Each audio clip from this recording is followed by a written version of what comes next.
and Southern, I thought, played well against McNeese State. And Grambling, I can't recall who Grambling played in their second game, but they only lost 20-14, I believe. And now, granted, I will admit that maybe the final scores are not indicative of those games, but final score is final score. And then also UAPB covering a 50-something point spread against TCU.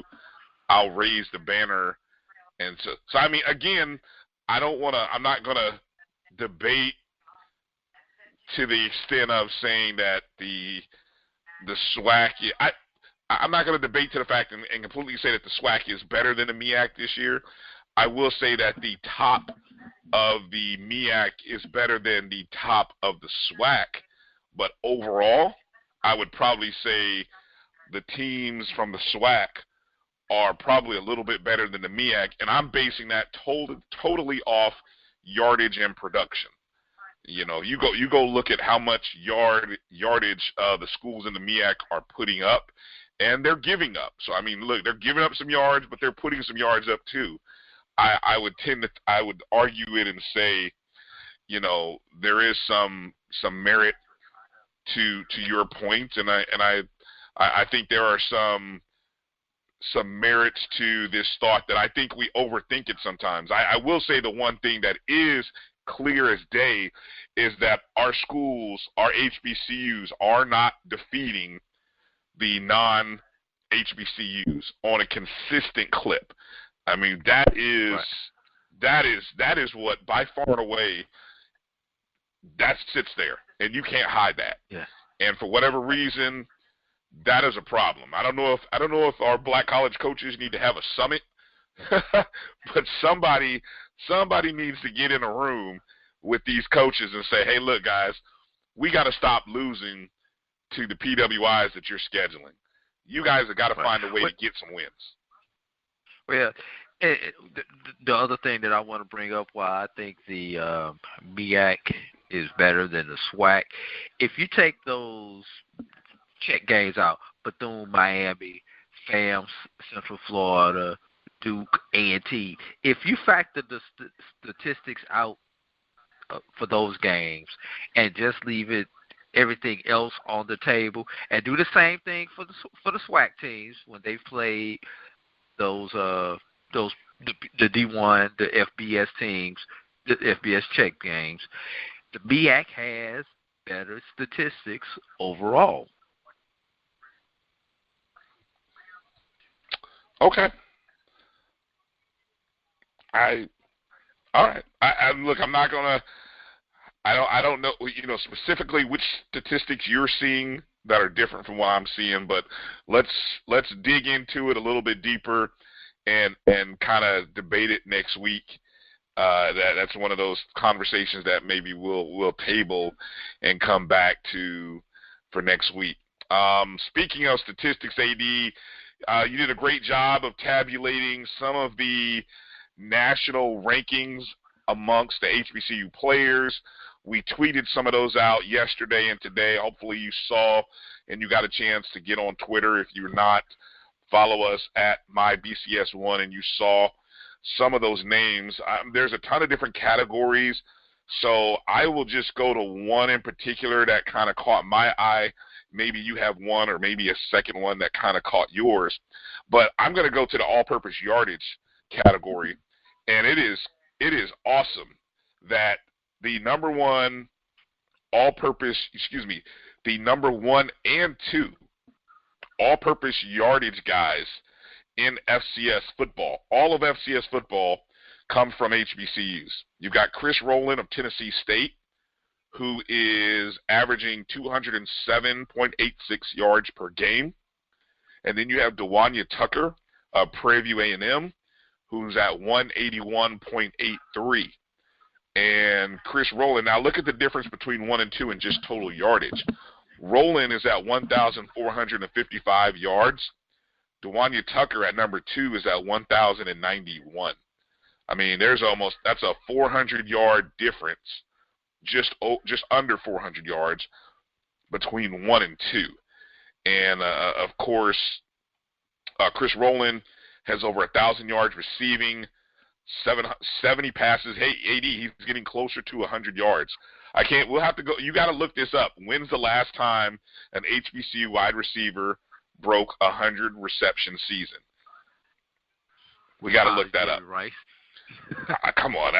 It's got to be, somebody has got to have done. I mean, somebody has done it. So I would say, didn't Jaquay Nunnally or some from FAMU, didn't he break 100 yards one year? 100 receptions one year? We're going to have to go back.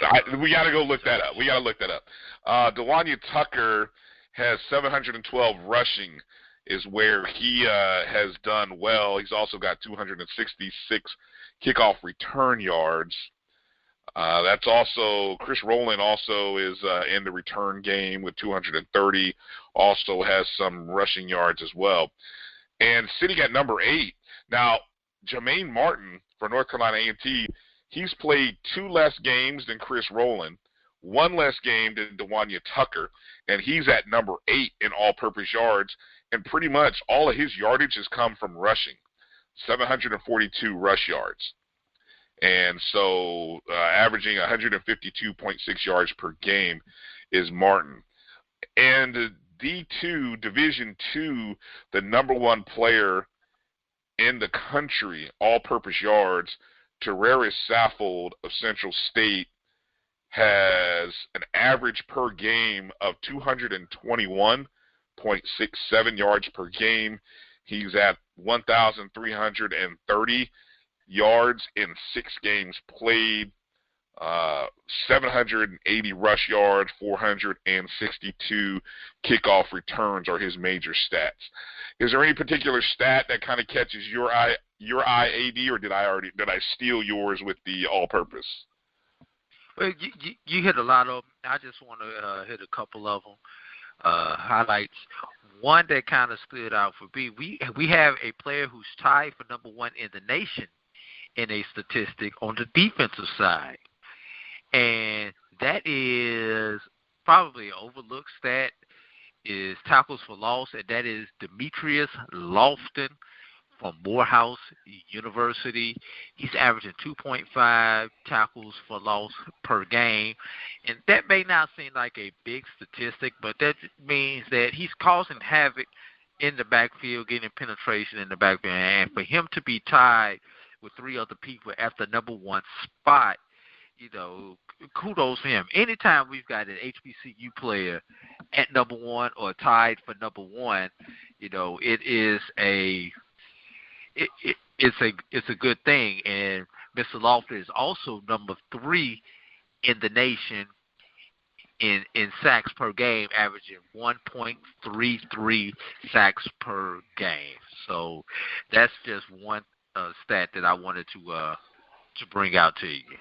And if I could add to Lofton, I think the total. Now those are the averages per game, and just to put in perspective, he has played in 6 games, and I believe the total then he's had 8 sacks and 15 tackles for loss. So that's the total numbers that kind of go with those averages. So that's pretty impressive. And that really is. Yeah. So, like I said, most of those offensive ones we definitely already tweeted. You bringing the defensive ones up made me realize I did not tweet those out. So what I'll make sure to do is we'll make sure to tweet those out on Friday morning. Right. One other one I do want to bring up, you talked about the FCS, you talked about the Division II. In the NAIA, Tim Whitfield for Langston University ranks number 4 in rushing, averaging 146.6 yards per game, which actually makes him the top rusher on a per-game average in black college football, Brian. So that's just one other stat that I wanted to bring out to you. All right, good deal, AD. Let's get to a couple other news notes related to football, and we'll start with the I'll start with an older story, and then I'll go to something that just broke as maybe an hour or two ago before we started recording this on Thursday. But the first news bit: Florida Memorial University down in Miami Gardens, Florida. Of course, if you recall, we let you know, and the news came out that they are. I don't know. Are they reinstituting their football program, or are they starting a football program? Do you recall, AD? I believe it is reinstituting. I know it's been dormant, if I remember correctly, for over 20 years. Don't quote me on that, but I believe that is what they're doing. They're reinstituting their football program. Yeah, so Florida Memorial, which had a football program from 1945 to 58. I guess if I would have continued reading this report from Onedin, it would have told me. From 1945 to 1958, Florida Memorial had a football program that had a record of 41-25-6. They had a break. They did not play the 1949 season. They have multiple championships and bowl game appearances in the school's history, and they actually have an opportunity, and they were just accepted into the Mid-South Conference as an affiliate member for football. And, of course, so they're going to come in as an NAIA school. And what's important and significant about that, the Mid-South Conference is the football conference, which is based in Bowling Green, Kentucky. That conference is what Edward Waters was in when they came back into football. And, of course, this is a year Edward Waters left that conference to transition into the SIAC. So Florida Memorial, they accepted the affiliate member and will compete in the Mid-South Conference Sun Division. They basically have three different divisions, beginning with the 2020-21 academic year. So that's essentially next year. And the program is being led by Timothy Harris. And so we know, AD, that there are a lot of football players down in South Florida. Many of them don't get an opportunity or maybe return home. So there will be plenty of talent to be picked on in the South Florida area. So much like Edward Waters, it won't take long for that school, I think, to pick up and actually begin to start doing something. Then another piece of news. Oh, go ahead. You were going to add something? No, I would say, yeah, it's great to see Florida Memorial reinstituting their football program, and you just have to wonder out loud if they're going to try to transition ultimately to one of the traditional HBCU conferences. Yeah, who knows? That's down the road, but they will essentially become the 52nd HBCU football program, as we currently have 51. All right, so the bit of breaking news that came out maybe about an hour before we started recording was